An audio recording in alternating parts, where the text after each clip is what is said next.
నెల్లూరు జిల్లాలో రగులుతున్న ఆశావాహులు. టీడీపీ తొలి జాబితా చిచ్చు.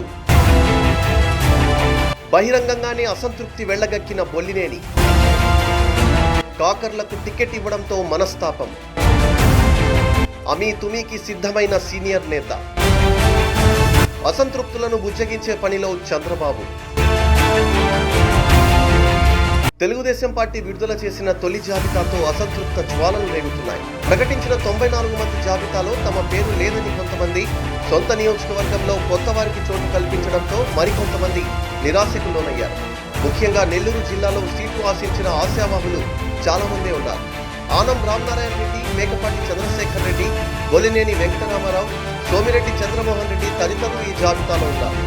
సోమిరెడ్డి, బొల్లినేని ఇద్దరు టీడీపీలోనే ఉన్నా వారికి ఫస్ట్ లిస్ట్ లో స్థానం కల్పించలేదు. ఇక ఆనం, మేకపాటి వైసీపీ నుంచి టీడీపీ వైపు మోగారు. తొలి జాబితాలో వారికి అవకాశం కల్పించలేదు. అయినా రెండో జాబితాలోనైనా తమ పేర్లు ప్రకటిస్తారని ఆశతో ఉన్నారు. టికెట్ రాలేదని చంద్రబాబుపై ఎలాంటి విమర్శలకు వారు దిగలేదు. లోపల కొంత అసంతృప్తి ఉన్నా బయటకు మాత్రం చెప్పలేదు.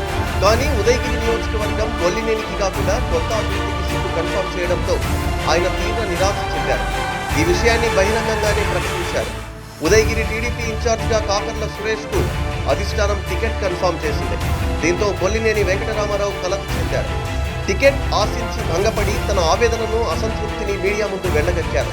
14 ఏళ్లు పార్టీ కోసం నిస్వార్థంగా పనిచేశారని చెప్పుకొచ్చారు. టీడీపీ కష్టకాలంలో ఉన్నప్పుడు కూడా అండగా ఉండి సేవలు అందించారని గుర్తు చేశారు. టీడీపీ ప్రభుత్వ హయాంలో ఉదయగిరి నియోజకవర్గం అభివృద్ధి కోసం శక్తివంచన లేకుండా కృషి చేశారని తెలిపారు. వైసీపీ ప్రభుత్వం వచ్చిన తర్వాత కూడా జగన్ సర్కారు వైఫల్యాలను ఎండగట్టానని, అలాంటి తనను పార్టీ విస్మరించడం బాధ కలిగిస్తోందని ఆవేదన వ్యక్తం చేశారు. ప్రస్తుతం తాను పార్టీని వ్యతిరేకించడం లేదని, అయితే టికెట్ విషయంలో పునరాలోచించాలని కోరుతున్నట్టు చెప్పారు. లేని పక్షంలో భవిష్యత్తు కార్యాచరణ ఉంటుందని సున్నితంగా హెచ్చరించారు.